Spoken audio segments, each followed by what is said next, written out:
Brunswick-Glynn County Joint Water and Sewer Commission for Thursday, May 17, 2018 will come to order.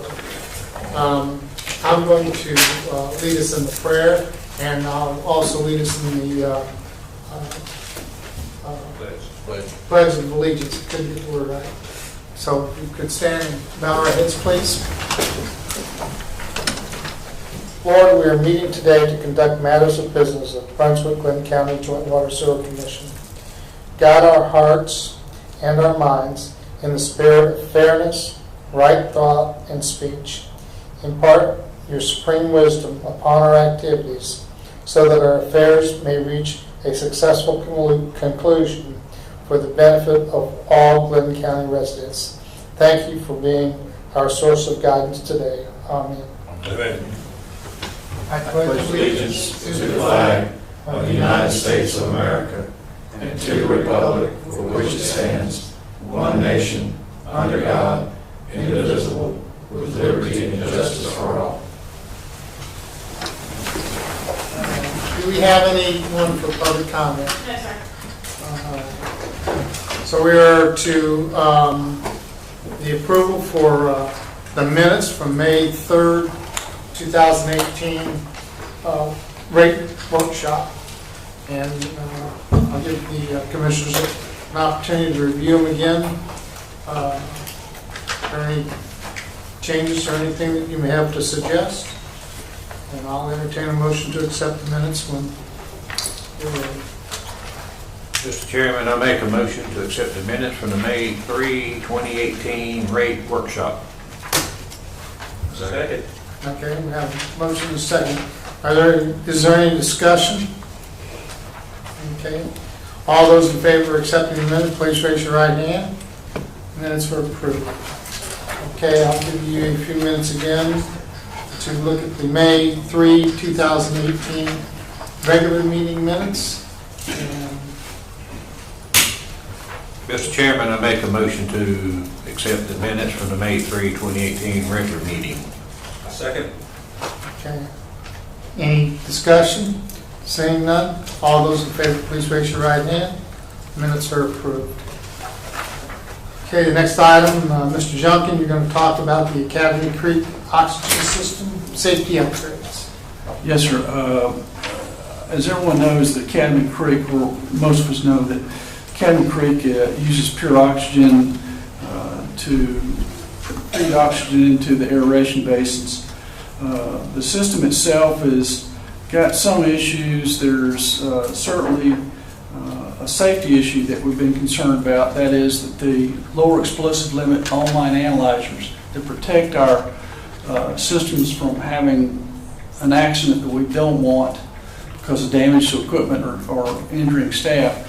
We felt like that because of the condition of the equipment, the controls, the instrumentation, and the nature of the safety protection it provides, we needed to move ahead with getting something done to rehabilitate those systems and upgrade them. In your pack today, you've got the kind of summary of what went on there, what we have as far as what the needs are. We've been in contact with Hussey Gay Bell, and they provided us a proposal for the design and bid specs to accomplish the rehabilitation of the oxygen system and the safety systems that are associated with the oxygen supply system and the operation of the aeration basins. And our request today is to get permission to execute that proposal in an agreement with Hussey Gay Bell. One question I have on the scope of services, will they be evaluating what piping needs to be replaced? And on their plan showing what the pipe needs to be replaced? We are. As a matter of fact, as we walked through it on the walkthrough right before they got their final time, we examined what was going on, and we said as we take out the piping or as we break the piping down as they go, we'll be inspecting it at the break point to see what condition it's in from an internal. Now, some of it, if you walk around out there, you can see there are certain sections that because of their lack of access, have not gotten any paint or refurbishment. They're just inaccessible, I guess. So we feel like those sections will be the ones that will target the areas where we don't have problems. We won't, we'll utilize what's there. We need to make sure in the documents that they have enough additional work items or something like that, if the contractor runs into something else, so we don't have a major change. Unit pricing. Yeah. What is the current technology for pipes for oxygen systems? What pipe material do they use? I'm not sure. Stainless steel is what I saw in the systems. What was it? Stainless steel. Okay. I don't know whether it's 316 or 3 or 4, but it's a stainless steel grade. The stuff we've got out there right now is carbon steel.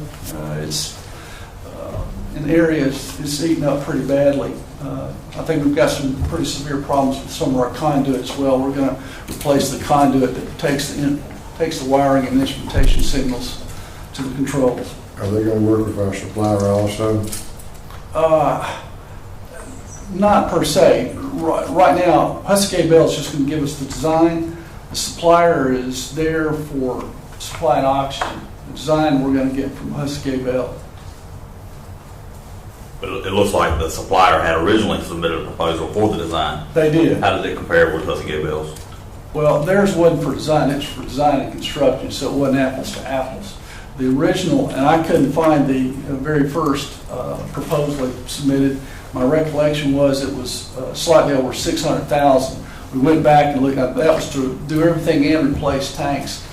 The second revised proposal, they would replace the LEL analyzers, replace the piping and controls, and lease out the tanks. So that took a big chunk off of it, and that was $261,000 all in.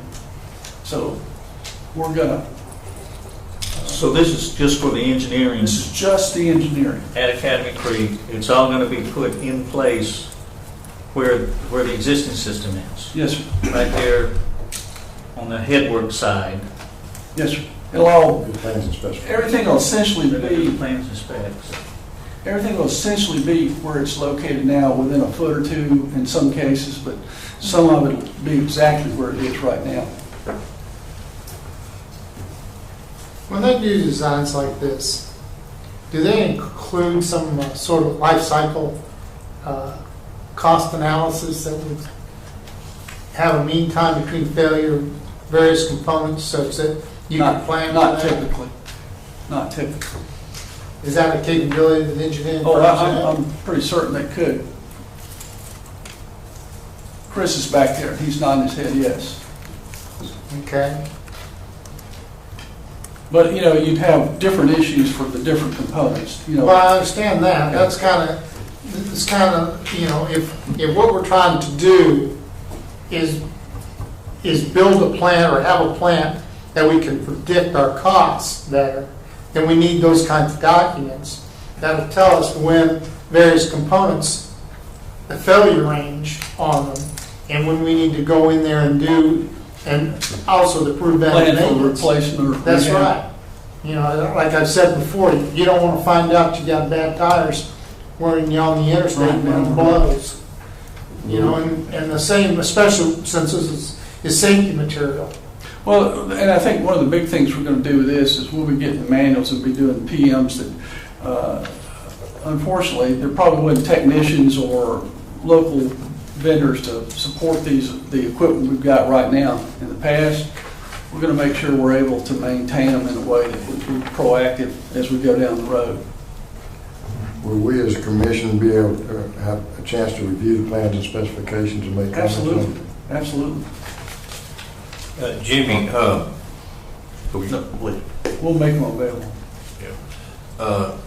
Jimmy, if I read this thing right, Hussey Bay and Gale, Hussey Okay, Bill. Gay Bell, they will do the design and they will end up with a bid package that we'll have to go out for bids. That's correct. Okay.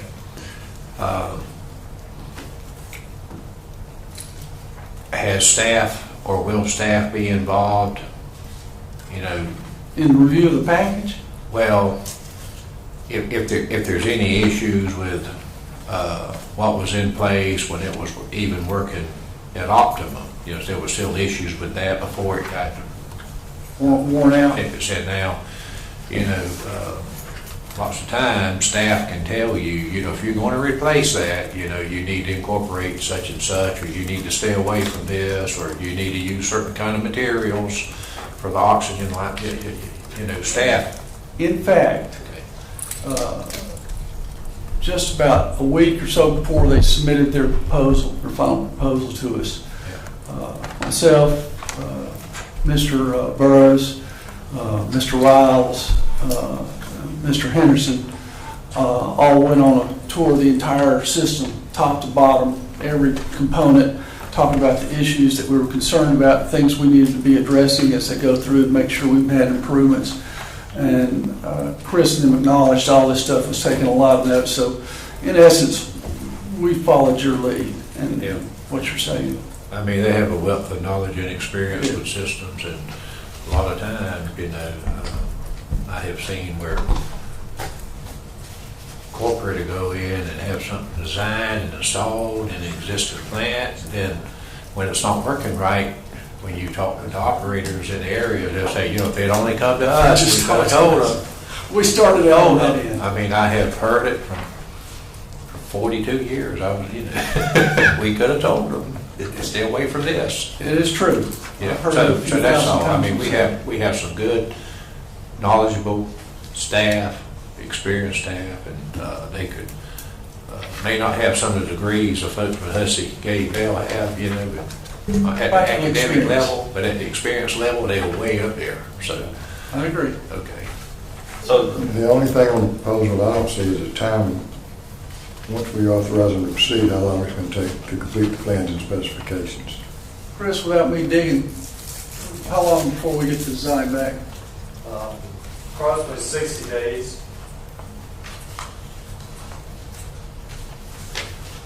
So am I reading this correctly, that the bidding and the award piece is not actually in the $43,000 fee? That's additional? Yes. So it says $45,000 not to exceed, and it's but you know, it led me to believe at first that that was kind of tax tag and title, and in the back it says bidding award is going to be hourly as requested. So it's almost like the documents will come to us and it'll be on us to bid. Yes. Whether we need their help, that kind of thing, figure it out. I did have a few questions. I don't know if you want me to answer them directly to him or whomever, but when we're bidding, are y'all evaluating the bidding, you know, for the service providers to own the tank and lease it back to us, and for us to buy the tank as well, or y'all putting in there for one or the other? I'm going to say we're looking to lease the tanks. Okay, so we would lease the tanks, not own the tanks. Okay. What were you going back with the same size or much larger? Or? Going back to the same size. As far as I know, we're not going to change the materials of construction. I don't see that there's a great deal of benefit in changing the materials of construction on that, but otherwise, they're virtually going to be take one out, put a better one in. The only reason I ask when I look at the Matheson Tri-Gas, they're not here locally in Brunswick, so they're coming from out of town very frequently, and the size is half a semi-load. It might be that we could upsize the tank lease and get a semi-load delivery at a time and We've cut down our got unit cost. enough capacity that they can bring a load. They can bring a whole load at a time, okay. And then this might be a good opportunity to also look at the unit pricing and compare an air gas versus Matheson and get firm quotes on the unit price at the same time that we're doing the capital construction. In terms of the oxygen itself. Right, in terms of Oh, oxygen yeah, itself. and Pam's doing the bidding on that stuff. Mark, But as whoever far the as, tank, we're leasing the tank with, that's the time to, you know, draw that line and say, okay, what are you going to give us unit pricing for, you know, the next however many years? I see what you're saying, tie it to the tank. Right. do you have a schedule of deliverables included in this proposal? I didn't see, I looked, I didn't see one. Our deliverables would be the plan to specs. And so I'm accustomed to seeing a list of volumes that you would have, you know, piping Drawings, electrical control, instrumentation control, civil, structural, geotech, and how many of each one you would have, Well, how many of plan each and one? sections. that sort of thing? Well, we haven't fully determined all of those items, but we can come up with this and provide them to Mr. Junkin. Okay, and do we have a, We have standards so that these drawings look like our drawings, or some standards we're moving towards so that they would look like what our drawings would look like in the future, anything like that? We haven't set up standard drawings yet. Yeah, we don't have a CAD, Commissioner, we don't have a CAD standard right now necessarily. So, has to give y'all design plans, may look different than some other firm or something, but we can certainly look into that. We have standards on our specifications and things like that, details, but in language, not necessarily formatting, if that's what you're asking. And will they be providing an electronic copy so we can bring that? That would be a deliverable. Yes. Okay, and let's see, do we have as-bills for the existing layout that they can use, or are they going to have to go out there and They're going to have to measure everything out They're going to have to go out and draw up the existing situation? We're not blessed with a lot of as-bills. Okay. And so deliverables on this will not include the as-bills. I think I saw that as-bills would be at a rate, an additional rate, and would be billed based on the number of hours that it took to produce it. Yes. Where y'all from? Where y'all from? Savannah. would you be willing to give us a total price to just include the as-built so that that number doesn't vary? Yes, sir. The contractor will provide the as-bills. Generally, when we bid the project, we'll require a contractor to prepare as-bills. Okay, so we're not going to ask We them. might not even need to do that. Okay. These are the as-built after the project, not the current. Right, that's when they're finished after they get it all installed. Yeah. Uh-huh. Yeah, they're just going to design and then produce a bid package so we can go out and get a contractor. And then that contractor do the as-bills. Yeah. But Okay. we're not discussing program management on this, on the engineering side. I'm sorry. We've not discussed any project management by the engineering firm on this. You mean during construction?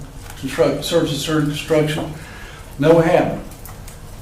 That's, I don't know what your recommendation is, but, We haven't really discussed that yet. okay. I know we've got some on-staff capabilities to do so. It'll maybe depend on how available staff time is to manage it. Okay.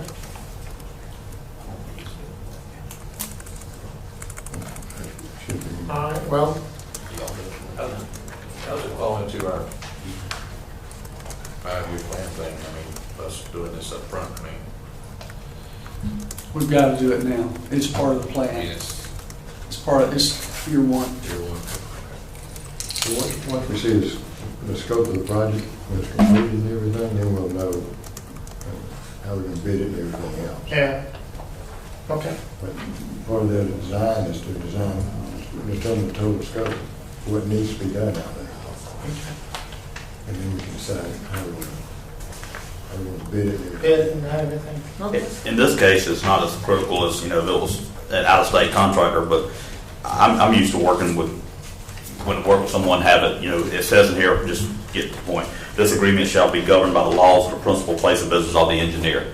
I'm used to that being the governing laws of the county that the work is done in. So, in this case, it's the same state, so it's not a big deal, but just kind of from an ongoing basis, I personally would prefer the Local laws for everything to be. Right, and either way would apply Georgia law. I Right, it's assume- Georgia law here, but I'm just saying as a general statement, because we might be, County laws that were more specific. like I said, it's not as big on this one, but in the future, Right. we might be dealing with somebody in South Carolina or somewhere else, so I just think that we as a utility should make our contract state that, you're gonna do all under the governing laws of Glynn County. Typically, a court would interpret this type of clause to be referring to Georgia law. Okay. That's, the principal place of business refers to the state. and this would apply statewide. That's what I'm saying, it's not big on here, but, you know, for all future ones, if we're dealing with somebody in South Carolina, and it says the exact same language, that would apply to South Carolina law at that point. So I just think as a utility, we should take the stance that we made these say.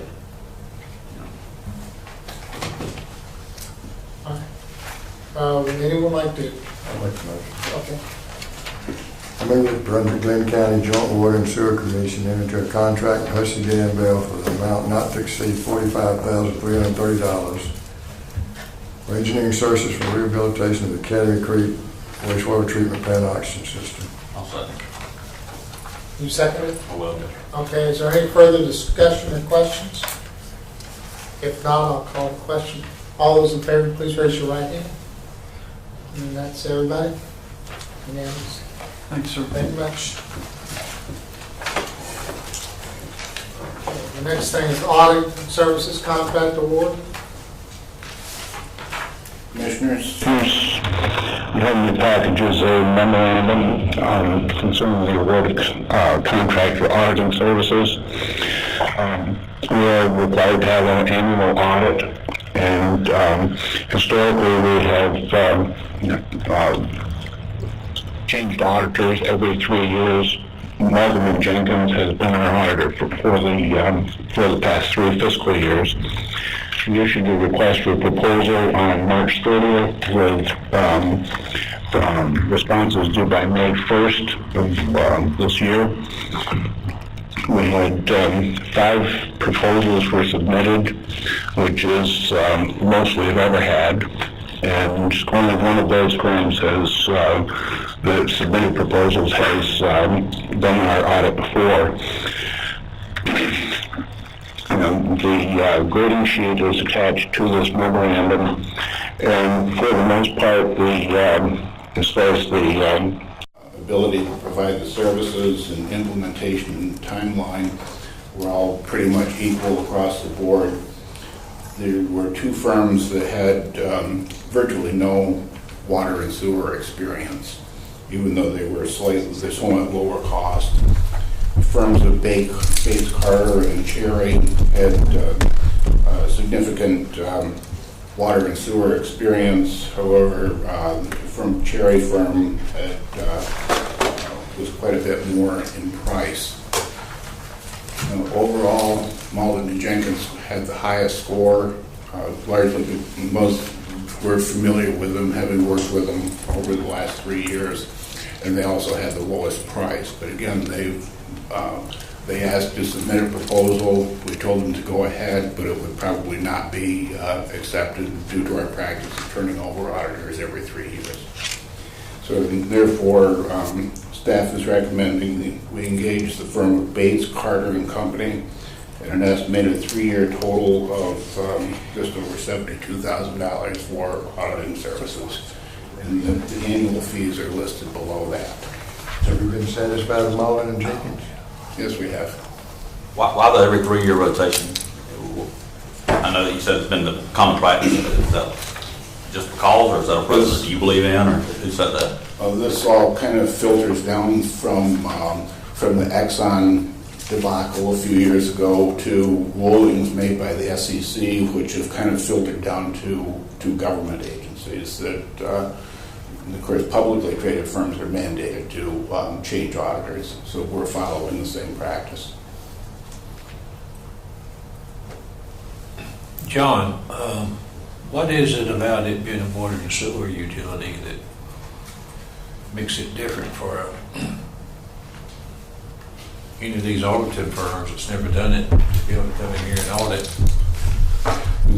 The ones that have not done water and sewer before have typically done city, county government, school districts, and that type of thing. They haven't really dealt with the specifics of the enterprise nature of the water and sewer authority.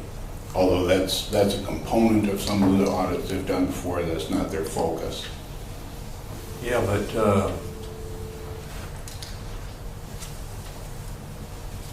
I went to county, and I tell you what, they audit a little bit of everything over there. Yes, they do. I mean, it is such a diverse audit that these firms come in and audit. here, and I'm looking at the, if you even look at the values here placed on the evaluation criteria, it doesn't vary that much. The big variance is in the price, and that should have got a big number. You know what I mean? Well, with the Hansen firm, he's pretty much a one-person firm. So that led to lower gradings for that response. Yeah, but he's got two outfits that's right there with him. See? And usually when you have 4 or 5 people bidding something and you got 3 right there together, it kind of tells you they might know what they're talking about. Mm. And the other ones may just be a little too far out there. And the fees that Malden and Jenkins charged over the last 3 years were right in line with the other 3 firms, the 3 firms that are grouped together. Yeah. You know, Their price, the price they quoted in this was much lower than they had been charging us in the prior 3 years. the last 3 years they've been charging more, Yes, it's been about around $26,000 a year. more. No, that was total price for each year. So that, they've gone from 26 to 59. Pardon me? They charged $26,000 last year for their work, And it's right around that, yeah, there's 26,000 and change. so more than double. This is 3-year pricing. Oh, 3 That's years. the 3-year price, and you'll see the Bates Carter firm is year 1 is 23,300, then 24,000, then 24,007. So that price is slightly lower than we had been being charged for this. You know, I know some of those authorities that Bates and Carter done, those are real small authorities, they're not as big as this one. And so I'm concerned about, Still we're the- talking about that, their experience is So not. even though the size is different, the basics of what they do is the same. But some of them only have 4,000 or 5,000 customers because of other systems.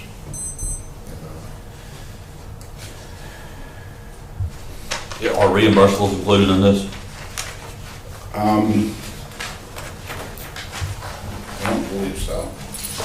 Usually that's non-existent. They're local firms, and they, Well, this one's from Gainesville, Georgia, it looked like, and yeah, they may have, I think I think that when they come for their field work, they're staying in a hotel here, unless they travel back and forth, is included in the price. the hotels and all are included in the price? I believe so. Okay, that's what I meant by the reimbursables, I didn't know. That's, Why don't we take bids for a 3-year term? I'm sorry? Why don't we do it for a 3-year term rather than year to year? Is there a reason?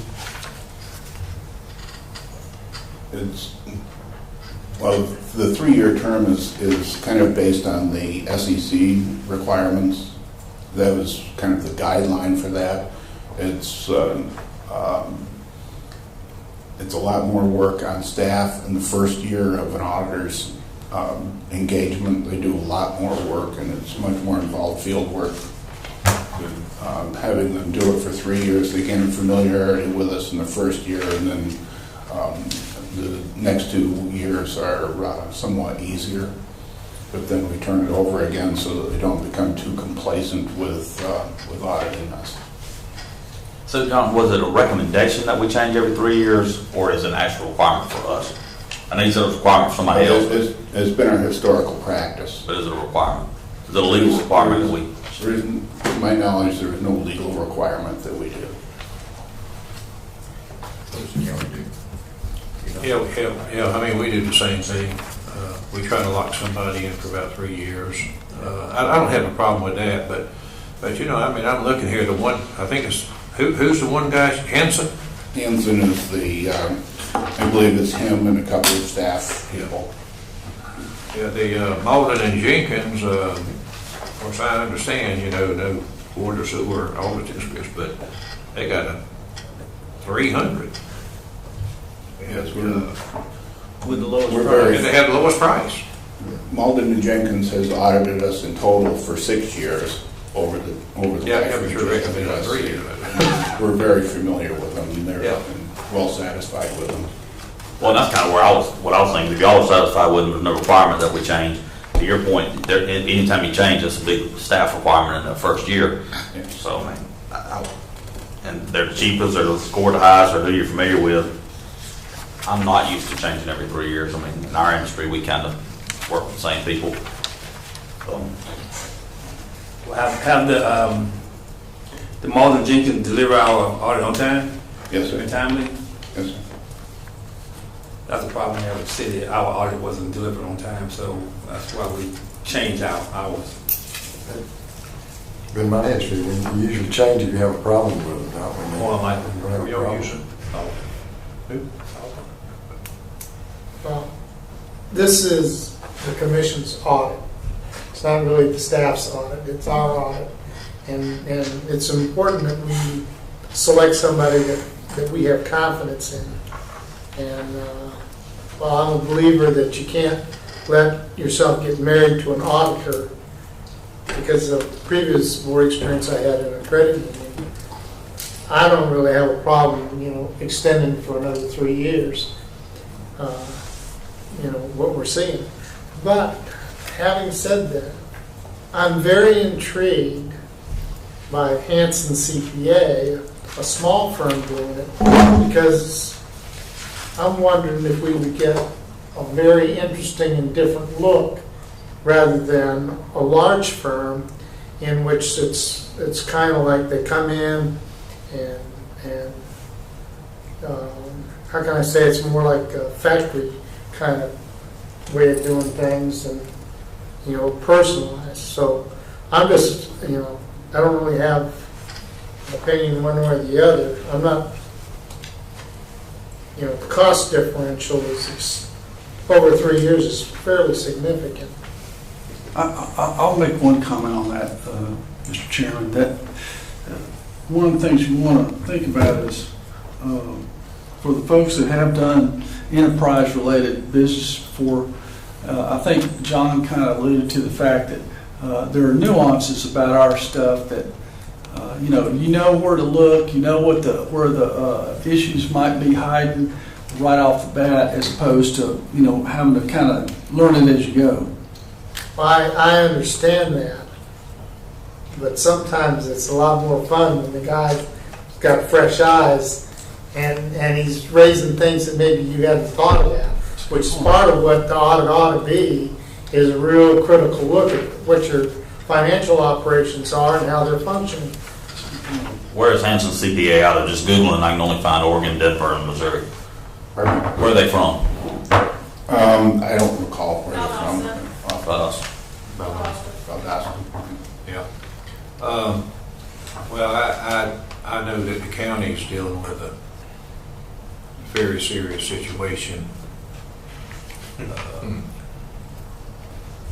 an office we had very little control over. The same accounting firm year after year found virtually no significant material findings. And, folks got a great name, but, we have a serious problem there. So I'm prepared to make a motion, Mr. Chairman. Okay. I move to award the 3-year contract to Maulding and Jenkins LLP for $59,700. I'll second that. Okay. Is there any other discussion? If there is no other discussion, I'll call a vote. All those in favor, please raise your right hand. Okay. Motion carries. Thank you.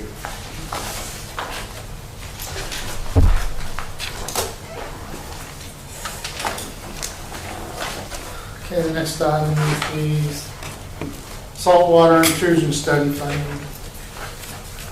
Thank you, Mr. Chairman. Basically, in the memo that's in the packet today, kind of gives the background and history of the salt plume that we have in our aquifer that we pull our source water from. I guess the first detectable salt plume, or start of the salt plume, occurred back in the late 50s. The data that's in the packet that's there behind my memo demonstrates that there was sporadic data collected on the condition of salt of the aquifer here in our area for a number of years. And then in the 80s, the analysis that was done started to pick up and showed that there was a pretty substantial growth in the magnitude of the salt plume. At that point, I guess there was a little more acknowledgement that there was an issue. I know that since that time, and in the last 18 years, the local industries that are the big users have made some pretty significant changes to reduce the volumes and to recycle as much as they could to again, reduce what they do pull and create less of an impact. Along about 2014, USGS was contracted to commence an ongoing study and do a model of the salt plume and the way it reacts to the draws and that kind of thing. The model's been completed, and at this point in time, we wish them to continue the work to give us the data to essentially ground truth the model they've created and to keep tabs on the condition of that salt plume. One of the things that we all know that we've made efforts since last fall to try to get stakeholders who were involved in the original WARMAC group that was created about 2014 as well. The history of what we've done to try to reach out to them is included in your memo, but the bottom line is we've gotten very little response. There's none seem to be a strong interest in this from the stakeholders. And I think one of the stakeholders has actually done some study work on their own. Maybe they think that's adequate. I don't know. But we haven't gotten substantial feedback on it. Back in the fall, we were approved to spend $50,000 of our budget of $129,000 and solicit the remaining funds from those stakeholders, again, who have not responded in a real way. And we delayed, or I delayed, getting anything out to the USGS. Well, they're kind of at the end of their rope, where they either need us to match the funds or they need to move them on to where they can do something somewhere else. They've got everything on hold to allow us to talk about it and make a decision today. Essentially, we've got the budget, or we had the budget to fund it. And I guess my request today, because I do think it's very critical that we keep an eye on our source of water. This is the source of water for all of our residential needs and for our two biggest customers, two biggest industrial and job suppliers in our community. Certainly, if the aquifer were to take a nosedive in terms of quality, the cost of water as it impacts not only our customers but those industrial users would be a substantial hit to our community as a whole. I think we need to take a lead, even if it means we've got to carry the burden, and that means us doing work way disproportionate to our impact on things. But it is so critical. My request today is that we be allowed to go ahead and pay the match in full, and we'll pursue to the extent that we can the other stakeholders and see if we can get a little more help out of them. No guarantees, but at this point I think it's an issue that we need to continue to do for the foreseeable future until we're at the point where we've convinced ourselves everybody's doing the right thing and that salt plume is growing. Or I'd like to interject here something, because this has been something that since I've been on the commission has always come up. And a couple of years ago, staff spent a lot of time trying to get the WARMAC going and kind of get stakeholders to help pay for it. And we had a lot of meetings, and nothing ever really came to fruition. We always were outside of their budget cycle, and they would know if their next budget cycle. So I'm kind of to the point where I don't want to spend any more time with other stakeholders, and then we just make a decision as to whether we're going to pay for the funding for the plume study and be done with it, or decide we don't need the plume study and we'll just soldier on without it. And that's kind of where I'm, and my thought process is on this so far. So with that, I'll throw it in the discussion. Well, when the plume study, the plume study's been done, but this is just monitoring for the plume study, is that correct? This is monitoring and modeling is what they did. The remainder of the work will be collecting data, tweaking the model as they need to, as they ground truth it to get a better representative. And my intent is if we can get a model that we trust and they trust based on the ground truthing effects, we ought to be able to predict. And what I suggested to their head guy was that we take the data, we generate a sensitivity analysis to see if we increased withdrawals or if we kept them the same or if we reduced withdrawals, what would be the impact on that salt plume over the next 5, 10, and 20 years. And then if we see a detrimental impact in any of those time frames, what do we need to do? Start to commence to make plans. So that's the value I see in it. The monitoring of the salt plume and the modeling that goes with it, I think, is absolutely critical. I look at what's going on in Chatham County, and there are no more permits for withdrawal in Chatham County due to the same issue. It is so severe in Chatham County that if anyone comes into Chatham County and needs water, they have to look outside of Chatham in the neighboring county, see if they can sink a well there and pipe the water into Chatham. We don't want to get into that situation here, and we have to know what's happening down below, and that's what this monitoring does for us. I think the reason we're here today talking about it is Wormack was, more or less involved with this, but in some discussions I've had with some key players here lately, Jimmy and I, talked about it, and but some key stakeholders is that this group fell apart because it seemed like nobody wanted to take the leadership, keep it going. It takes leadership, keep it going, and our discussion is that I think it's time for JWSC to announce that we're going to lead this thing going forward. We have got to take the leadership role and keep the people involved in it. And I can't speak for any of the stakeholders, but I was told that we have a very sizable stakeholder who's willing to put a very sizable contribution into this.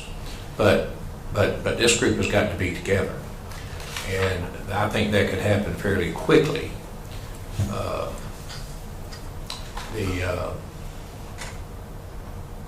Getting it going though, it's going to take us to do that. Letting Jimmy know that's what we want to do, and I hope we do that. Right now, the email that I read from USGS is pretty much if we don't do something fairly quickly, We lose it. when the money is gone, when they redirect that money, it will take forever to get us back in the loop of getting into that money, and I don't think we can afford for that money to go away and for this monitoring to cease, which it has. I think if I read it right, they've ceased monitoring the wells right now. They've got the monitors in place. They're continuing to operate, but I was told in order for the data that they've been collecting to be used, they'd have to go back and calibrate their instruments. Is this an annual fee of $129,000? It is an annual. It's a 1-year deal. Yeah. We'll have to talk about this again next year. Well, the problem that I have, Commissioner, is who's going to lead this that has that kind of excess capacity in what they're doing on staff already? Jimmy doesn't have that kind of time. I don't know about that. Jimmy he he can farm it out to Andrew or something. I like I mean- And especially while he's not here to make faces. But I think it's so, I think it's so important, and that's my personal opinion, you know. I mean, I'm on the Coastal Georgia Regional Board of Commission, and I know how important this is. I really do. I don't disagree with that. I'd support just us funding it up front. Yeah. But chasing around after all these people trying to get them, you know, to send their money in and all that, But I'm not so sure I have a hard time with that. I think the biggest effort's going to be in getting it started up again and getting the key players back on board. But I think once you do that and have some regular communications back and forth, it will stay together. And this 29. You know, I'm also concerned that I know there's quite a few $1,000s out there we can get to help us with this 129. Yeah. I think I do agree with you. It's out there. Without chasing everybody, if I can ever get a hold of the guy, and I know the guy from Panova, so I think between the two of them, we aren't going to make it all up, but we will make a big lick at it. Yeah. So you're saying if we get it started and pay the 129 this year, they'll ante up next year? Well, we could even get money this year. We could get money this year, but not before we make a decision today. It could very well come in a month. The problem is their fiscal year is October, October, September, ours is July, June. If we pay the $129,000, they can be monitoring, but are we going to get something else from them after this monitoring's done for a year? Yeah, again, the real benefit in all the monitoring is the hydraulic model that they're, the model of the aquifer and its reactions to what we do and what the So other we'll folks. know in a year's time if anything's moving. Yes, sir. Well, they have a website you can go out and look at any time, and it's all public information. So, you know, if you're a person that's watching stuff, I mean, it's free to you. You don't have to do anything. My challenge is, I see this as a big benefit first off, but I see the main benefit is to us because this helps where you want to site a well in the future. So we want to make sure we have to site a future well, we're outside the plume and future plume. So this helps us. Pinova, who's got a limited footprint and can't put something on a well in North Glynn County, I can see why they wouldn't be inclined to participate because it doesn't change their information. They might have information, but they can't do anything with it because their well is right there on that site somewhere. They have a limited footprint they can put it on. So unless there's some teeth or something like a county ordinance that says anybody that draws more than 100,000 gallons a day has to pay towards this, I don't see them participating, and I see it always being on us. Because like you said, we've approached them before. I mean, I remember I was part of a mini committee or whatever 5 years ago that we approached people. And, you know, I mean, I don't know if that's an option, but to have a county ordinance that says anybody who draws more than 1 million gallons a day has to pay, you know, their portion of this or something like that. And then there's some teeth behind it, and the big users. Because the last chart I saw, proportionally, we weren't even one of the big users. I mean, we're not the one affecting the plume. We're the one being affected by the plume. We get the most benefit of knowing where it is because we have the option to move our wells where it is. So I think it benefits us greatly to have this, but we're not the one ultimately that's affecting it. Yeah, but our service to the community is so large. Oh, I agree. I think So we the need it. services, okay? Let's say compared to the pump mill, of course, the pump mill's got their own wells. But on the other hand, I've seen a lot of towns that have nothing but a pump mill in it, okay? And so who was worried about water for the local users? They're all on a well or something if you got anybody out there. But here, the pump mill could pick up and go. And we're still worried about what's going on down there because it could affect our customers. And we may have to move our wells and relocate our wells, you know. And so we need to know what's going on down there, in my view. I agree. And the hospital. The hospital is a very, very low user. Yeah. I mean, we you know. Yeah, but it may be low user, but whatever water you use has got to be good water. See, Oh, absolutely. See, you know, it's got. Well, we're just using it for cooling, but. We'll give them a saline solution. Well, we're just using it for cooling, so I mean, it's Quality not, water is what we got up there. the quality isn't as critical for us, but we're not affecting the plume. I mean, if you look at the plume, it's tracking towards GP cellulose, it's tracking towards Pinova, because they're the ones that are creating the suction or vacuum down there and making it come that way. I mean, we're using 50,000 gallons a day, they're using 4 or 5 million gallons a day, if I remember the numbers correctly from 5 years ago. So what I'm hearing is that we need to study. We're at the time limit now where the money's got to be paid or we're going to lose the study.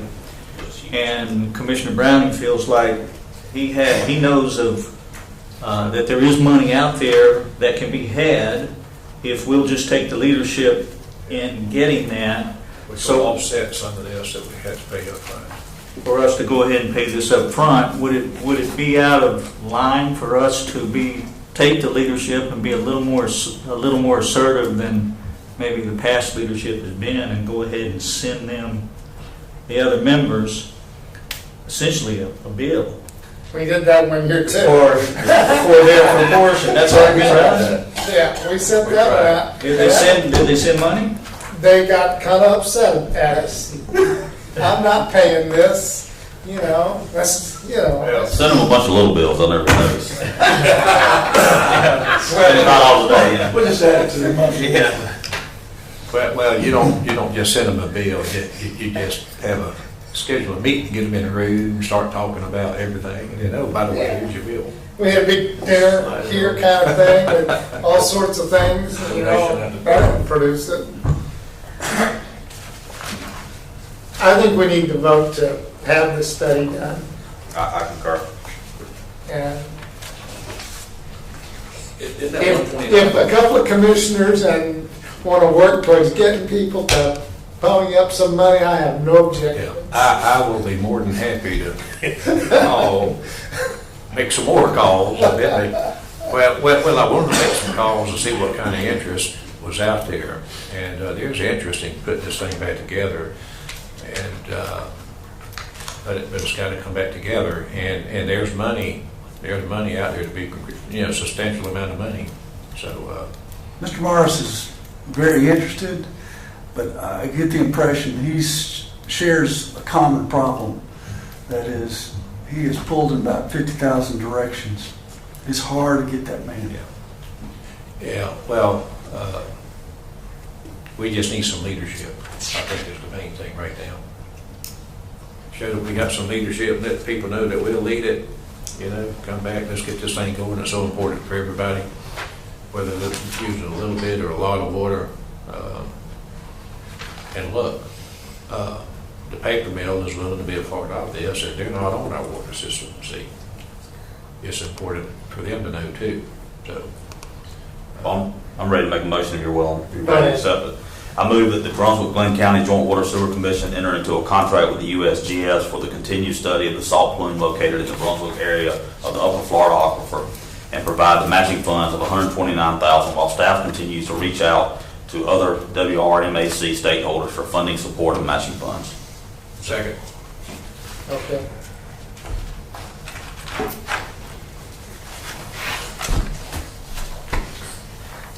Watch our effort. Just watch our effort on how much time this consumes. We have a motion. Do we have a second? You second? Okay. Do we have any discussion? No other discussion. All those in favor, please raise your right hand. Okay. It's a 6-0. I'm going to abstain. Maybe we ought to get one of those little thermometers for contributions to be published in the newspaper, and we'll see the names and how much they've contributed. We're going to hit those two big ones first. Chairman, why are you abstaining? I agree with the first half of it. I don't agree with the second half.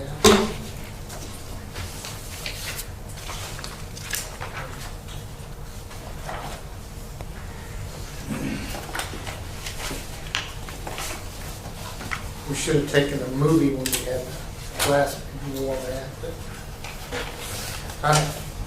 Okay, we're to discussion items. The first thing I want to talk about is wastewater treatment plant flows update. Mr. Robbins. Good evening, gentlemen.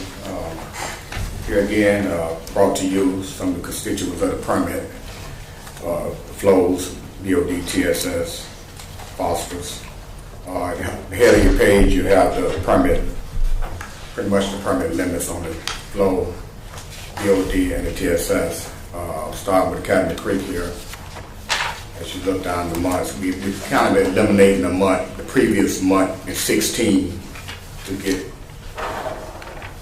well, I thought to get everything on the page, but I see we got more pages left here now. Going on landscape, and I see it spreading hard on.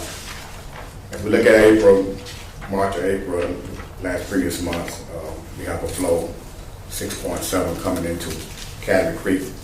Now, what you don't see is a pine overflow. It was in the column next to it, and I just hit that flow, so that's why the flow, the effluent flow is higher than the influent flow. So pine over makes up the difference. BOD, the average BOD coming in for the month of April, 165. And I was asked to show the effluent BOD, so skipping the TSS. On the 7 was, no, not the 7, but 8 was the effluent BOD, giving us a 95% removal. So we do very well at Academy Creek through the month. Highs and lows, different characteristics of wastewater. Pine over and his strengths, septic and their strength coming in. Of course, oil and grease every now and then that gets through. Even talking with John Henderson today while he was doing his presentation, you know, he kind of lived my life.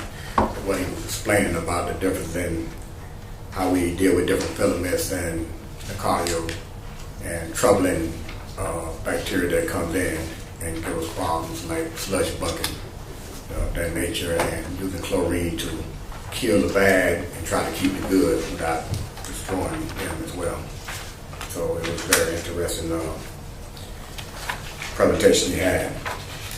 If you want to just breeze through the next couple pages to get to Dunbar Creek, I think the greatest thing we're fighting with there is percentage capacity use. When looking at the BOD and the TSS, you can see the removals are pretty much in line. Good plant processing, flows in itself, the flow versus influent flow versus the effluent flow is our biggest issue. It was 77% capacity. So, dealing with EPD and all the things that we're doing over there, hopefully we can bring that percentage down, you know, with another I&I coming into the system. We're still working on that. Of course, we had a presentation on that a couple weeks ago, a couple months ago, that kind of explained that capacity increase. Then we have the last and final plant, Southport, which is just waiting on use. Fairly new plant. Parameters are small, low, 300 to 400,000 gallons at times coming through. BOD 138 for the month of April. Effluent 3. Although we have low parameters out there, we still meet those parameters. It kind of puzzles me that, unlike Dunbar, Academy Creek, you know, we have a 20 to 30 out there. I think BOD having 30 to 45 BOD out there versus Dunbar has a small BOD over there. It's going into a different body of water because of that. Anything I can elaborate on for you all? On the phosphorus levels, all of them are just reporting. Yes, sir. All the phosphorus just reported. We had a limit over at Southport when we first started up. Went out there about a year, they removed that limit. But we still maintain alum to keep the phosphorus level low. So you're adding alum? We're adding alum in Southport, yes, sir. But it's not on the permit at either Academy or Dunbar. No, sir. Now, I understand the filter and pilot unit's going to be there next week. Yes, sir. Monday to May 21st, they'll be coming in setting up. We would assist them with unloading only, and they will find a local. I told them I would find a local electrician to come and help them out with looking in and getting started. You're probably going to find that with that, you're probably just as good at removal as Dunbar Creek did. I think so. Was it I'm very excited about this pilot study.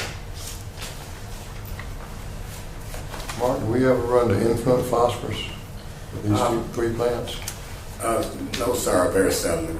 We did it for Constantine when they came in and did the study, but we don't run it every day. No. We have. I can't even imagine. Well, I give you roundabout numbers. By the way, we were just talking today. For the industries, we pick up a sample every Wednesday, and we run that sample. But that sample, we just giving a snapshot of what we think, what we seeing they're giving us, but we do nothing with it. So we spend time and money on sampling that we don't even do anything with. You know, we build them off their sample that comes from their lab. So we try to kind of eliminate some sampling. That would it be too difficult to do a quarterly influence sampling for phosphorus? No, that wouldn't be bad at all. That way we'd have a history if phosphorus ever becomes a limit, we'll know what it is over a period of time. Yes, sir. Okay. I got a question now. How are we with our rainwater for Dunbar Creek creeping into our system? I mean, I know we're supposed to do a study or something to look at the pipes and so forth to see how much is creeping in there. We only going by what we assume is going to be what it is. But sir, there was one meeting that I think you missed. Okay. And we did the I&I study, right, and explained to everybody that. And me and the guy that was talking after the meeting, and we agreed that you're looking at for whatever inch of rainfall, you're looking at 1 million gallons coming into the system. But my question is also, what are we doing to alleviate that problem? Well, Mr. Ralph, what we've got now that we've got the study did break out where the worst problems are. Staff's been talking about it. One of the things we just hadn't gotten to it, but we want to go back, and recommendation was to do smoke testing and dye testing in the system to find where the flaws were in those critical basins where the worst problems were detected through the flow monitoring. With that, we can then go back and we hope even in some of the testing we'll find some, home runs, so to speak. Every now and then you'll find a stormwater line that's laid on top of a collection line, and the lines are broken, and you're like literally feeding in whatever's going on. Through the smoke testing, you'll find those kind of situations. Through the dye testing, you locate it exactly. But there may be some big home runs there, but at the very least, we'll be able to analyze overall what we've got going on. We may have to go back and do some individual basin flow monitoring to figure out which lines in particular. The other thing about the flow monitoring, it will help us determine how much of the problem is coming from private assets, that being people's laterals where they're draining their roof or draining their yard or that kind of thing into the sewer system to get it off of their property. So we expect to find some big results here in the next 6 or 8 months. So the next 6 or 8 months is when we're really going to start looking at that. Well, we'll be looking at it sooner than that, but I mean, we'll probably won't be getting finished until 6 or 8 months out with this next phase of study. Well, the rainy season is coming. I understand. I thought though we were going to take what we've already videoed. We are. We're going to overlay that in those critical basins. Critical basins to see if there's anything we know right now. Yes, we're going to do that as well. Address those. Because a lot of it's already been videoed. Yeah, I was just saying that we got a lot of data that we think, well, we know we want to do, but we're not doing it yet. So I'm just saying it's coming. We've got money in there in the 5-year plan to do some things, but I want to get our information together and really prioritize it and get the best bang for our buck. Because, I mean, if you guys wanted me to spend money, there's plenty. I can go out there all day and make impacts. But we've got limited money, so what we want to do is I really get understand that. everything kind I of. don't want you to go spend frivolously. I know, You spend, but I'm just saying, wisely. we got to optimize Wisely. what we're going to do. Okay. As long as we, we have this program, this is what we're gonna do. Yes, sir, we are. So we get to it. Right, okay. That's all I have, Mr. Brown. For me. Well, and on that note there, as far as funds available for rehab, repair, I mean, not to say very limited. I've been begging for money for the last 2.5 years, CIP, and I've charted it, I've given it, but it's just not there. Okay. Also, Southport, I see the plant capacity is still, it's below 25%. Are we able to, do you think, get some users to use that plant? We get calls pretty frequently from, here in the last 6 months, we've had 2 or 3 calls from the Economic Development Authority with potential customers there's a, Todd, where's the one off of 82, the industrial park, private? It's out in Brooklyn, off 82. What's it called? Brooklyn, right across from In our Brooklyn. elevated storage tank out there. So we're getting some calls like that. Residential, I can speculate on residential growth getting bigger out there if we had more sewer system to get the sewage from the houses out to the plant. Right. But that's speculation. There's a lot of lots down there that are, approved and final platted, but there's not enough sewage capacity in the conveyance system to get it to them. Maybe the county can help out with mandating that new housing, new development becomes, you have to tie in or something like that instead of making all these septic tanks.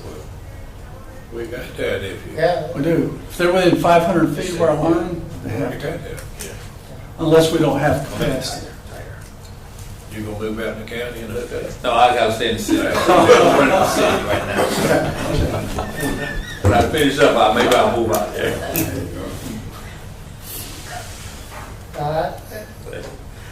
The whole thing with Southport is touchy. We built infrastructure out there, the growth didn't occur, and then as it turned out, as I understand everything that transpired, that the capacity that was built in terms of lines wasn't sufficient. Is that correct, Todd? There's upgrades that need to happen in the collection system. And last year we let a developer go ahead and go with septic systems because we didn't have the money to put the infrastructure in. I don't know whether that would have made our coffers bigger or we just been other, but we didn't have an ROI that would say this is the thing you need to do. One of the things that I'm just going to pontificate it for a second. One of the things that I look back in the history and see is we have a lot of infrastructure in the north portion of the county. And that was a failed, theme park that was going to go in there. It was originally going to be a jungle land, I guess, and then it became something to celebrate the Brunswick Canal. And the county put a lot of money into it. And I guess the question I asked Jimmy, and I sent that to you, and I may have sent it to everybody, but we have to be very careful about how we approach spreading infrastructure. And that one, the county was responsible, I guess, paid for the infrastructure. So anyway. Well, I will say, in terms of planning for future expansion, even in meetings we had this week with county officials, we brought up the fact that as we move forward and look at really eyeballing everything we've got in that master plan for expansion, because as we probably, most of us have come to the conclusion, we try to be all things to all people in all areas in that master plan for expansion. our move of late has been talking to Mr. Hours and the other county staff and some of the commissioners to make sure that we're all on the same sheet of music, so to speak, and looking at where the planning folks see things going and trying to make sure that our plan and our efforts represent what they know to be the realities on the ground. And it's much easier said than done, but it's something that we are going to be working closely with county planning folks to try to achieve that as we move forward. I mean, I don't know about the fun part, but, you know, certainly where there's industrial opportunities and significant residential growth is of potential, we want to try to make sure we're out there meeting those needs.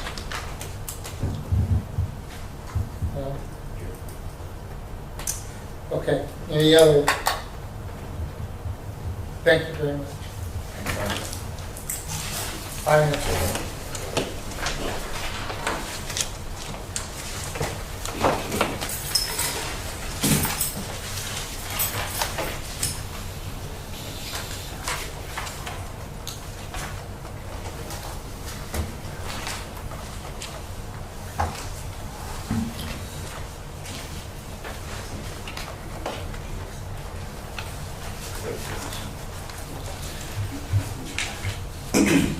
Commissioners, in your packages, you have the financial statements through April 30th of 2018, starting with the balance sheet.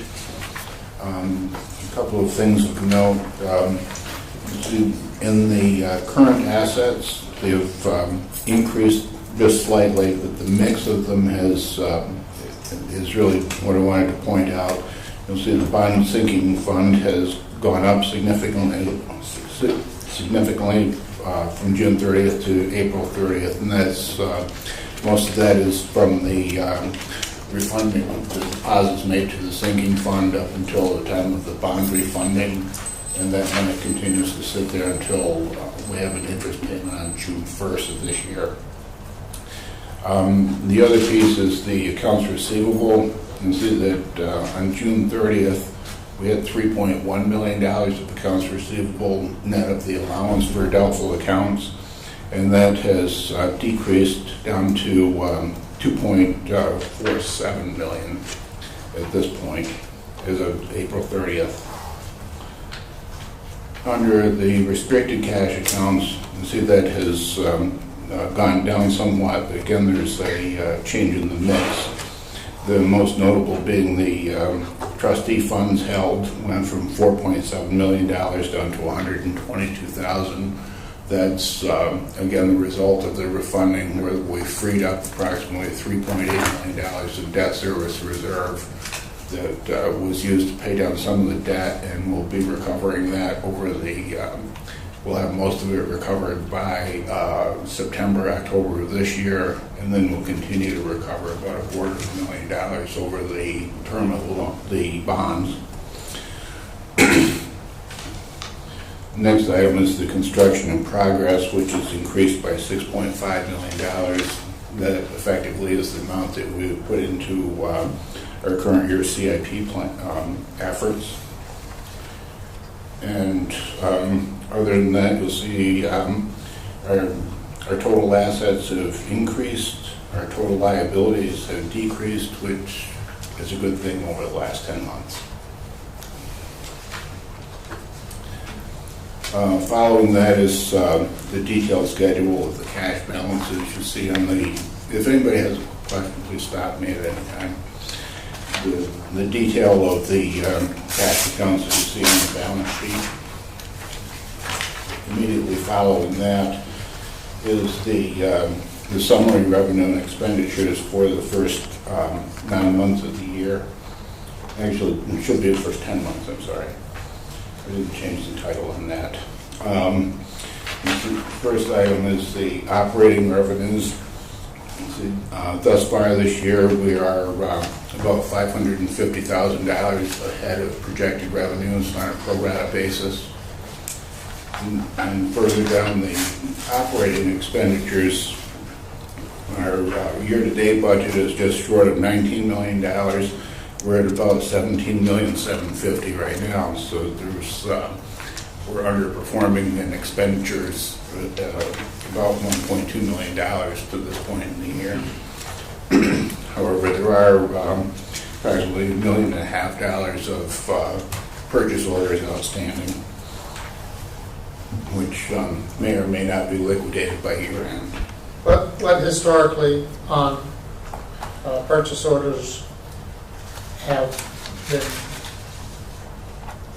left on table the last couple of fiscal years? It varies. Most of those would be blanket purchase orders. I don't have that number with me right now. I can tell you that the types of things, is that what you're looking for? Well, I know we have blanket purchase orders, and we always show that, you know, if all these blanket purchase orders we have out, you know, Some of those, yeah, some of those. we would have some problems. Well, okay, so what historically on the blanket purchase orders are actually being? Your blanket purchase orders don't always reflect, if they all got spent, they would probably be offsetting revenues, because a lot of this is consumables that go into either treating wastewater or treating water. Yeah. So as water flows go up, we're selling more water. If we wind up using up all this, that means we've sold water and sewer service. So what you're saying is there's a blanket purchase order and we sell more water. This is truly a variable thing on the purchase order. It's an incremental. I mean, I see that. I'm just curious, is how valid a number is that? I'm not sure. No, he knows how much he's got in blanket purchase orders. Outstanding. He knows what the balance is, correct? I know what the total balance is. Okay.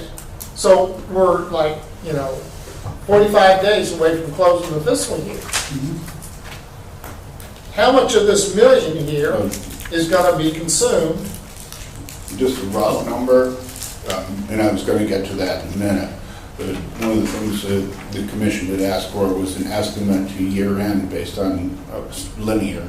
Yeah. And that's actually on page, if you go further back in the report, there's a 17-page document. If you go to page 16 of 17, if everything went pro rata to the end of the year, we'd close the year out at one point just over $1 million, $1,075,000. And that's about partway up on page 16 of 17 of that document. Right now, if all of the purchase orders were closed out, would be at 1.8. So that would mean roughly $900,000 to $1 million of those purchase orders will probably be liquidated this year, and $500,000 won't be. Okay, so you're saying. So that just gets in the ballpark.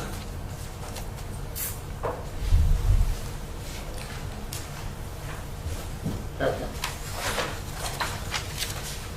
And actually, that's where I was going next on this, is if you going to that detailed report, we'd close out, if everything was linear, we'd close out the year at just over $1 million.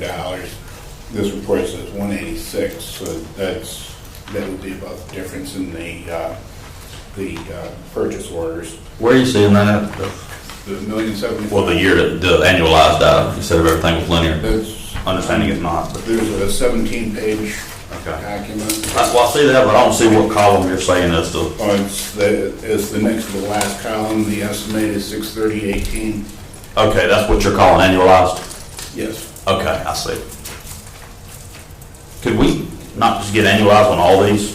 Like even the ones a little earlier up, just, you've got, for example, the one you were just on that said 2018. Year-to-date, or 2018 budget, then year-to-date actual, then you got purchase order total remaining budget, and 2019 budget. I think in annualized numbers. We can get that for you. That's. I mean, it's a simple calculation, all it's adding columns. It's a kind of a simple number. You just divide the number of months and multiply by 12. Right, but instead of me sitting here doing it on my calculator and having to handwrite it in, if it's just Yeah, I can put that in there, it'll just take another half hour, 45 minutes on the, because that's not something the system can generate for us. Oh, the system won't? No, I have to calculate that separately. It doesn't export to Excel? Not that particular number. No. But I mean, if it exports all this to Excel, it's just adding one column and just dragging the formula. It's adding a column and doing all the math to make sure it adds up. That's what I get it. That- Seems like you just add the column, put the formula in the first one, and just put the paper just. Yeah. John, back on the revenue statement, combined revenue statement that you were talking about before. Yes, sir. The bad debt expense, I was just looking at that. In 2017, we had a 1.1 million, and looks like we budgeted 600,000 in 2018. We've experienced 877,000 already. And we budgeted 600 for 2019. Does this have something to do with our? This has everything to do with the balance of the accounts receivable that we have. Accounting rules require that we use an allowance method for determining bad debt.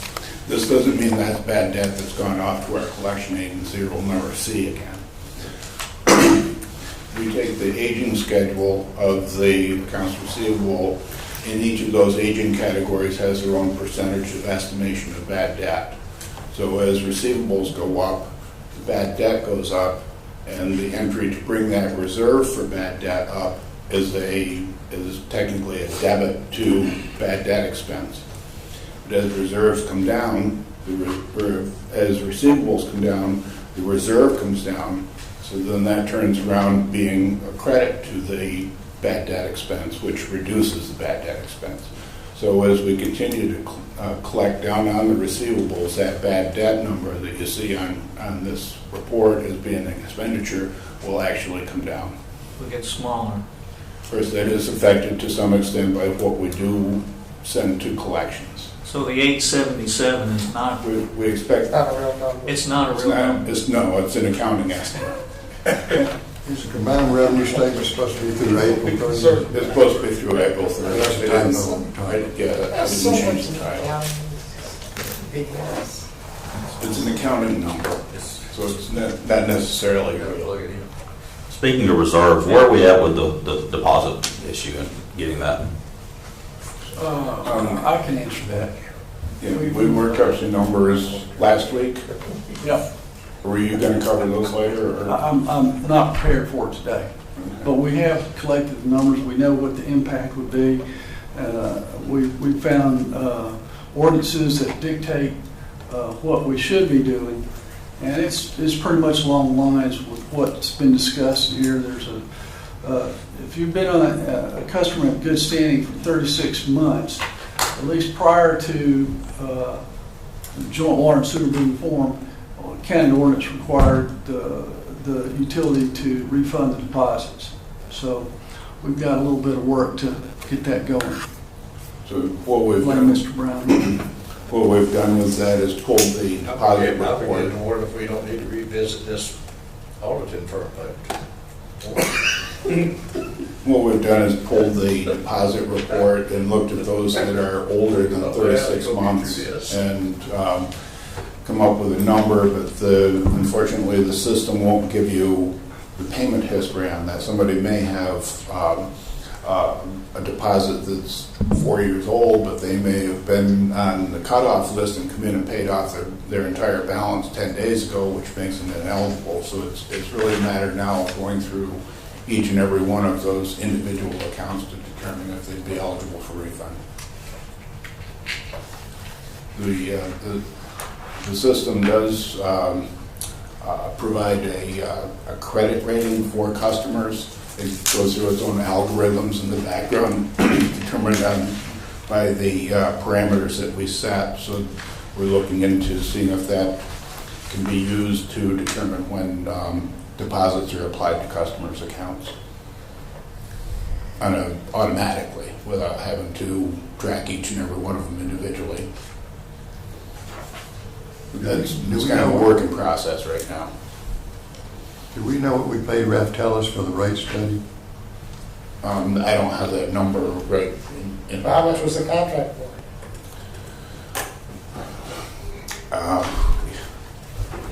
I didn't come prepared to answer that question, I'm sorry.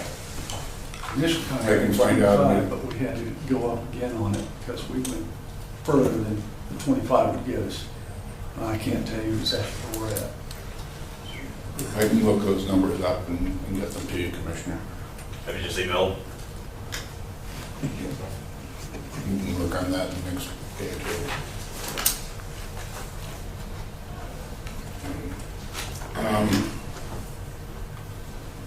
Back to the summer combined revenue and expenditure statement. I think it was pretty much done.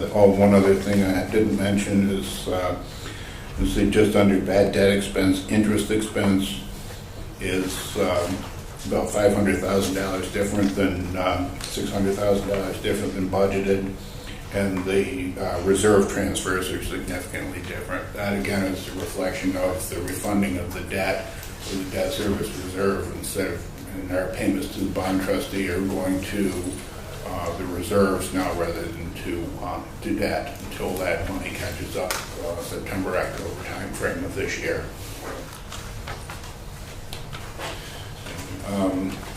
Following the summary reports, the report of overtime by division, and then these are all kind of detailed reports following that. The summation of the consolidated line items, for instance, regular wages for all divisions combined into one line. That's a 4-page report, and then the 17-page report of the detail of the revenues and expenditures. For these areas where there's consistent overtime from 2012 all the way through 2018 and now budgeted for 19, if it's that consistent of overtime, have we ever looked at normalizing those positions? Well, some of that's scheduled overtime. Some of it is we have on-call people. We have to do things after hours. Sure, some of it. But Well, I'm sorry. what you're supposed to be looking on is where the staffing doesn't require scheduled overtime as much as possible. So the overtime ought to be going down. I don't know where you are in implementing that. Two things have happened. I know Mr. Riles is gone, but there was certain weekend sampling that was being done on scheduled overtime. We've eliminated that, managed to figure a way to cover it with on-duty staff and not have to pay that. The other thing that's happened that's been a significant impact on overtime is Mr. Young found that there were, in our SCADA system, it was given a certain, it was set in such a tight way, there were certain critical alarms sending us out to see what was going on at a very frequent pace. They've gone back and examined how the parameters were set up in SCADA for the systems pumping and maintenance folks, and it looks like we're going to be eliminating about $100,000 in their expenses on overtime as a result of those changes. And of course, next year we'll have a full year of that. So, When did we discover this? right after we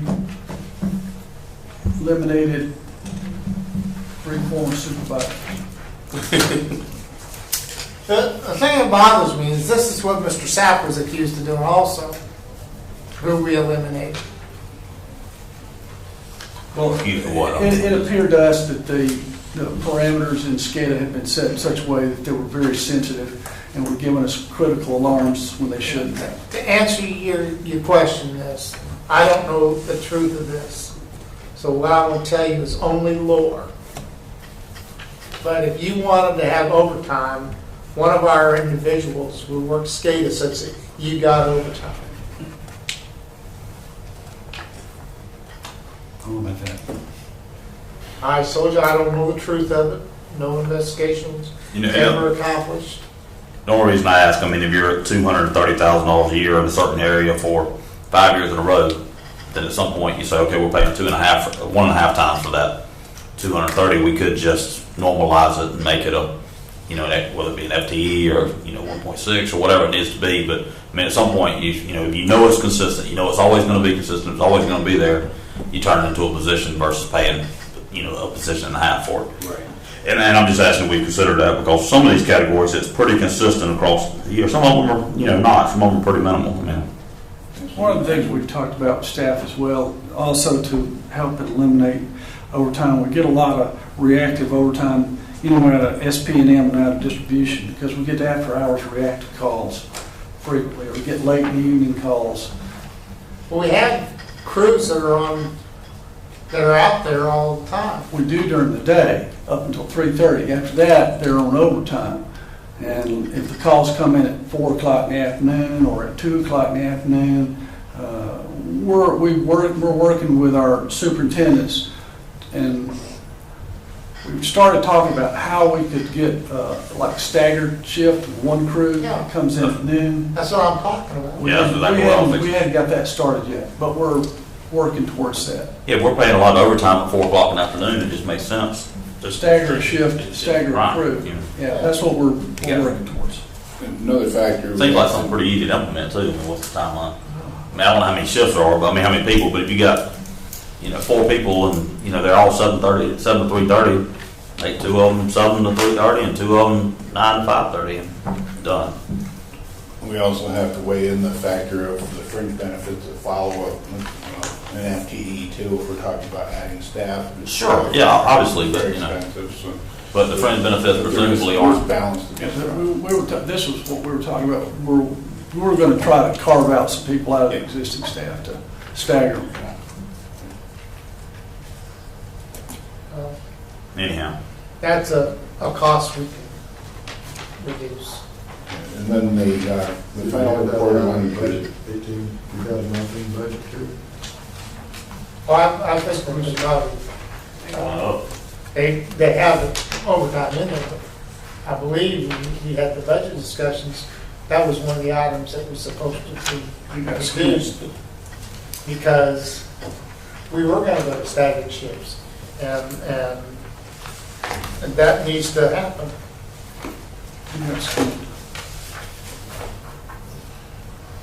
And the final report is the very last page of your packet. We put together the operating costs of water production, distribution, wastewater collection, and those other divisions that go into the variable rate charge for water and sewer.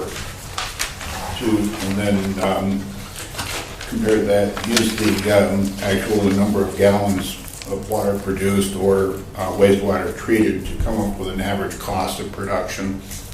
And go back to earlier in this discussion, our actual expenditures this year are about $1.2 million under what we had budgeted.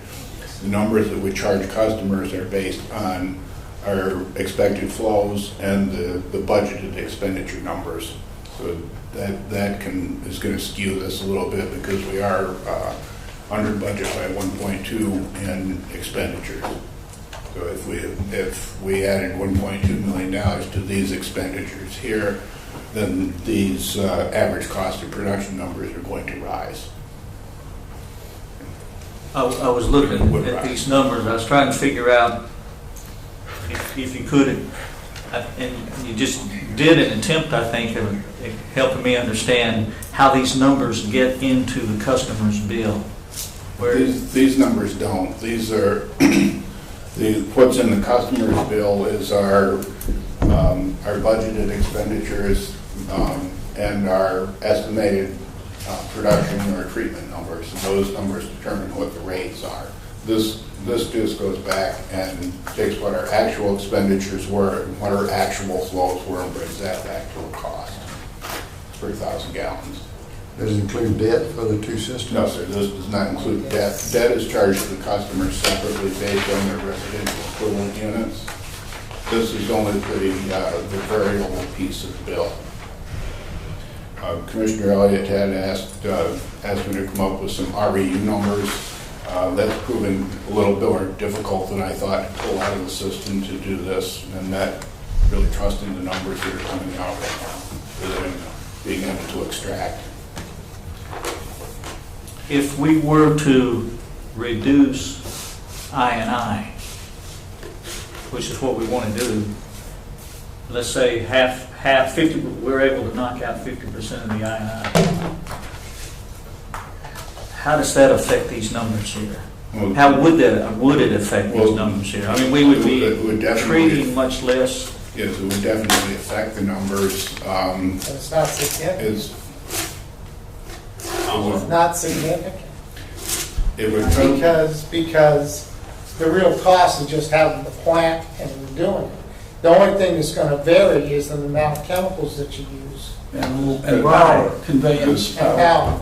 So if you take this, in all likelihood, that $2.96 that you see would probably increase if we reduce the amount of iron. by 25 or 50%, maybe. I mean, I don't. But you're saying is the numbers. BOD would go up. What I'm saying is that I'll leave that stuff to the treatment folks. What I'm saying is that the bulk of the cost for running the plant and the collection system is a fixed cost. So there's no electricity and some other ancillary things. That's largely fixed. Yeah. So if we take a smaller amount of treatment, that cost per 1,000 gallons is going to increase more than likely. yeah. So the 2.96 would go up. Yes. Potentially considerably. Yes. Because Because you reduce the number of gallons flowing. the 3.367 million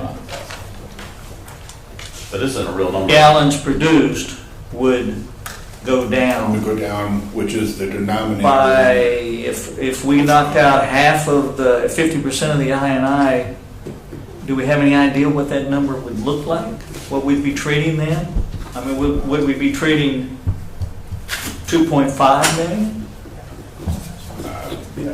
I really can't speculate on that, Commissioner. That's really something I'd have to get from the treatment folks to see how much that they would estimate. You're in the ballpark. We were talking about that, and based on what we did in East Beach, we got similar results through, concerted effort through the other areas. We were talking about, I think even in the I&I study itself, we were talking about 700,000 to 800,000 gallons a day that we could eliminate through the good. Now, what we got to spend to get that eliminated in terms of capital, it's going to be pricey. I'm not trying to dodge your question, Commissioner. I realize you don't I have just the don't know numbers. the answer to it. Yeah, I realize you don't have the numbers. It's just, when I looked at it, I just wondered, gosh, when we eliminate I&I, or as we eliminate I&I, if we're watching these numbers, our performance may look like it's deteriorating, when in reality it's improving. Yes. The conditions are improving, but it looks like the dollar amount of it. The dollar amount's going up. I think the better term is reduced I&I. Never going to eliminate. Never eliminate it, reduce it. In the bottom portion of this report, I've taken the amount of revenue that was actually charged to our customers and the thousands of gallons billed for the year to come up with an average price of each gallon sold. Of course, sewer is a fixed amount per 1,000 gallons, so that's fairly easy, but our blended price for water at this point is about $2.65 per 1,000 gallons. Of course, that's on a sliding scale where it starts out at $1.54 on the first step, and then increases through each block of the usage. Okay. I would like this on an Excel spreadsheet month to month, so we compare the month changes.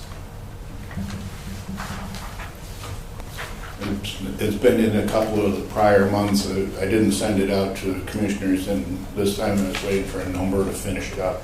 I did send it in an Excel spreadsheet. If you come up with our EU portion of it, or it translate this to REUs, and the reason why I'm listing REUs is because one REU is generally a residential, and over that is the commercial. And we see, kind of Yes. impact that way. That's just proving to be a little more difficult to pull out of the system because there's not a uniformity across the whole system on that. Any more questions, Commissioners? Go ahead. I know there's some challenges and work behind this. What kind of schedule can we commit to as far as the returning the reserves that we're holding for the deposits? And what's something reasonable for us to kind of set a goal and say we're going to close this out by this time? I mean, I think that would help us with positive press to the community. I mean, we're spending money to, run TV or radio ads and stuff like that for positive press. I think this is some free positive press that I think people would be happy to hear. I mean, I think this is. As I recall, there were 3,500, 4,000 accounts that fell into that category. It's a pretty big portion. I mean, that's what 10% of our. So it'll take some time to go back through those. And well, first of all, we need a set of criteria to determine that. Right, that's what I'm saying. What kind of just general schedule can we do for the whole thing? I mean, by this time we'll define the criteria, bring it back to commission for approve, and by this point, I mean, are we talking a 3-month project, a 6-month project? I'm just asking. I'll work with other staff and we'll get together. Can we have a schedule by the next commission meeting? What those parameters are, and then work with Mr. Selly's folks to see what kind of time frame they think it would take to accomplish that. I mean, is it reasonable to ask for a tentative schedule at the next meeting? I mean, just for something I just see that as something we need to close out. I mean, we've got people that we've held deposits on for 30 years. We need. Yeah. Probably did. Sorry? Some of them probably did. I would assume so. Well, there's a process that has to go through. So that goes to the state and then Well, it would have been returned to the customer if they closed their account. Well, somebody that lives in the house could just stay there and just stay home, we don't know that they turn it off or not, and they continue to pay it. That condition happens once in a while. The water will be in a parent's name, and they'll be deceased, and they won't always come in and open a new account, just keep paying on the old one. Okay. Anything else? We need to discuss this. Yes, we do. I was going to do it anyway. Mr. Executive Director. Just a few things, Mr. Chairman. Again, staff's continuing with EPDs to do the survey of our sewer systems and the assets. Met with them out and took them out around for some visits this week until the rain hit and until the Rural Water Conference came along. On the operating agreement changes for the rate structure, we were able to schedule and meet with county officials this past Monday. Got a favorable reaction for them, and they're going to be pushing that forward to get the changes on their agenda at some point in the near future, although it might stretch out as late as June 6. The city folks, we've got a meeting scheduled with the city officials this coming Monday. They weren't able to meet with us this past Monday with the county officials, but we've scheduled a separate meeting with them this coming Monday. On the SPLOS project for Brunswick, the 4003 improvements or modifications to improve capacity there, we had engineers come in this week for a pre-submittal meeting on responses to engineering agreement. Submissions are due back from those engineers on May 30th.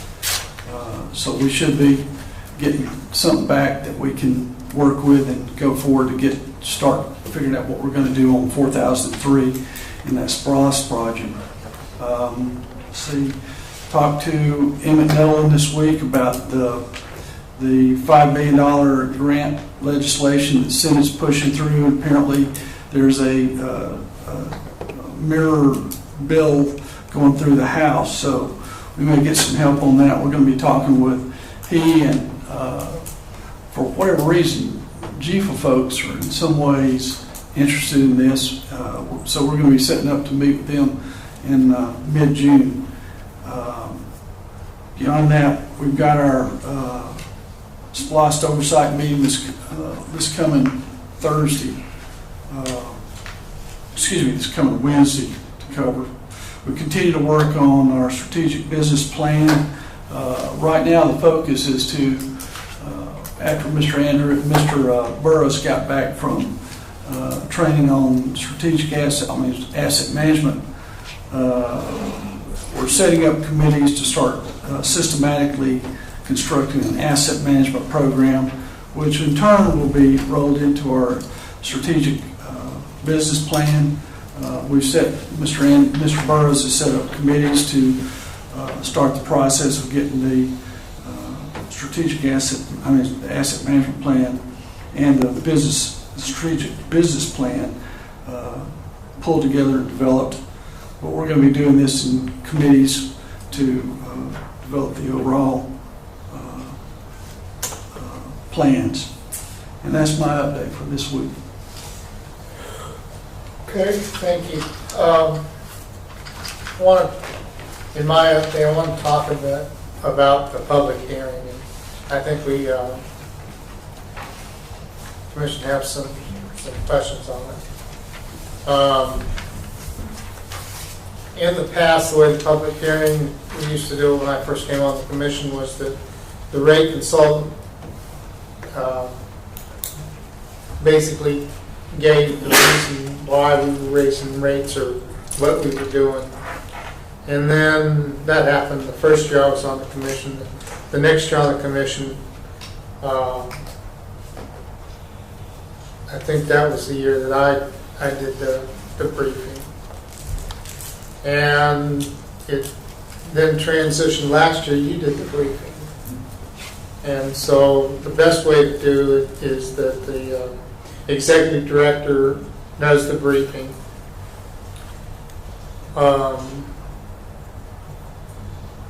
The commissioner should be there to listen to see what the public has to say. Having said that, attendance by the public has been thin. Most do not come out for any of our public meetings like that to listen to what we're going to do on the rates. The years that we've had people are the years in which we had developers that were unhappy that we were raising the tap fees. I will be in attendance, and I request the other commissioners that can work their schedules be there, so that, because that's your public, and if people, especially if we're talking about changing how we structure the bill, can talk about that and get more information. But that still needs to be a briefing by the executive director to talk about. Brad Tellis, Tony Hairston can be there, or Joe Campbell can be there to answer any specific questions and to help the executive director, but it's our show. The other thing that I would like the briefing at the June 1 commission meeting, the draft briefing, such that the commissioners will know what is going to be presented to the public in this area. And I actually suggest that you send it out to all the commissioners, and then they can provide you any feedback and suggested improvements before we talk about it at the commission meeting. June 7th. Say again? June 7th is the next meeting. Okay. I didn't know that, but I appreciate that. And that way, everybody's on board about what we're going to say and the rationale behind it. Now, the commission agreed to go forward with the two rate proposals. And like I said, your choices are, to do nothing to the current rate structure and also not to raise rates. We can still do that if it seems to be onerous. Or we can go to the new rate structure or whatever. What I'm hoping for is that we get the authority outside of the operating agreement to establish our own rate structure as we see best to fit the utility and the way we generate revenue. I would like an understanding by the public in your briefing how much of our costs are truly fixed and how much is variable, because very little of it is variable. Okay, so those are the things I want to talk about. Commissioner? When the ad was placed in the paper, I had some questions on the 5-year projections with the proposed rate increase. And when I read through it, the way I read it, it appeared that would be the only rate increase we would have. We would not have subsequent rate increases. But I'm not sure that the projections show that, and I wanted a clarification on that. And I think our clarification needs to be clear to the public if we're showing projections with future rate increases, or just as one rate increase, and the projections are based on rate. Yeah, because there are cost escalators in there that Ralph Tellis has. Well, you know, if you're following the CPI and using those cost escalators, then you would have rates increase every year. But traditionally, utilities don't increase rates every year, or at least just a little bit. They don't increase them. What these are 4.5%, I think is what you calculated. Well, I'm not saying we might not have a rate increase every year, but when you compare with what without a proposed rate increase, the projections are different. It's based on just projected growth. And these projections are not based on projected growth. It's projected growth plus something. So we're not comparing apples and apples. Yeah. It's somewhat misleading, I'm afraid. I had some of the same concerns Commissioner Turnipseed had, but you know, additionally, and I've got to go in just a minute. I've got to beat the daycare before they close. But you mentioned we should come, and I agree. I think we should. I am used to, and I guess I just asked for this for the future. You know, when we set something up for our board, you know, if it's a call meeting, we kind of do an informal poll and say these are a few options for dates. What is everybody's availability? Versus us reading in the paper. The first time I heard about this or knew about it is when I read it in the paper. So I had people actually call, and maybe I missed an email or something. And if I did, I apologize. Well, I don't know, but John's given us a schedule a couple of times. Okay, well, maybe I just missed that, and I apologize if I missed the dates. I mean, I thought we were kind of, you know, sometime mid-June. You know, I didn't realize it was a formal date for this is the day we will have the thing. The date was set because those were the days that Ralph Tellis was available. Okay, well. And we did have a range of dates for tentative meetings. Well, and that's what I recall. But you know, so Ralph Tellis is driving the schedule versus. So I mean, I guess all I'm saying is, if we're being asked to be there, it'd be nice for somebody to say, you know, look, we got a couple options. What works best for y'all? Because these dates don't work for me, and you know, it is what it is. I'll do my best to get there. And then the other thing is, you know, I think we should have an option to see these kind of things before they go out. Just kind of to say that, you know, because the Commissioner Turnipseed's perspective, I think we should have the opportunity to ask questions for a few days and get our questions answered, because ultimately we're representing the public, and when the public calls us and says, hey, I got a question about page 2, I don't like telling people I have no idea what you're talking about. You know, and they say, well, it was in the paper this morning. So I hadn't read the paper this morning, only read it in the afternoon, and you know, can't answer the questions, can't fill them, and kind of get caught blindsided, I guess, for lack of a better term. So my only comment is I'd like to, you know, at least know these things are going out before they go out. You know? Okay. I think that's fair. I don't have a problem with anything you said. We did have a schedule of publication dates for public notices as well. We did, They were okay. running this paper. I probably missed it. I mean, you know, fair enough. But Okay. Well, that's all I have, and I assume we have no executive session requirement? We don't have it at all, Commissioner. So is there anything else, Commissioners? Meeting is adjourned.